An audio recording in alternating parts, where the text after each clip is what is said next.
guys, it's Mrs. Flores here. I wanted to show you the difference between finding the factors of numbers and finding the prime factors of numbers. So let's take the number 30 for example.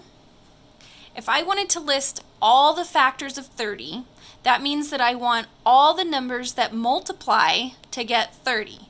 I usually like to make a list and then connect them. We used to call it the rainbow method when we did this in class.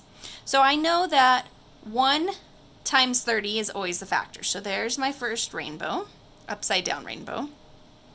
I can multiply 2 and 15. That's my second rainbow. I can do 3 and 10. And then I can do 5 times 6. So those are the last rainbows.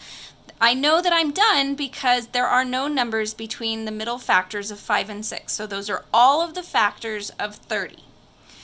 If I wanted to find the prime factorization of 30, that means I'm going to break it down until I get only prime numbers. So I'm going to keep breaking numbers down. I'm going to use what's called the factor tree.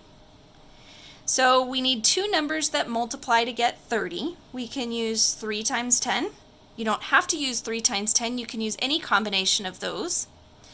Once you get a prime factor, you circle it and you stop. 10 is not prime, so we're going to break that down into smaller numbers. Factors of 10 would be 2 and 5. Both of those are prime, so I circle them. So that means the prime factorization of 30, I put them in order, in numerical order, so 2 is first, so 2 times 3 times 5. Let's say I want to do the prime factors of 48. So I'm going to use the factor tree example again. So I can break that down into 2 and 24. 2 is prime, but 24 is not, so we keep going.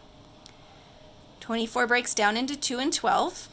2 is prime, but 12 is not, so we keep breaking 12 down. That would be 2 and 6. 6 becomes 2 and 3. Both of those are prime.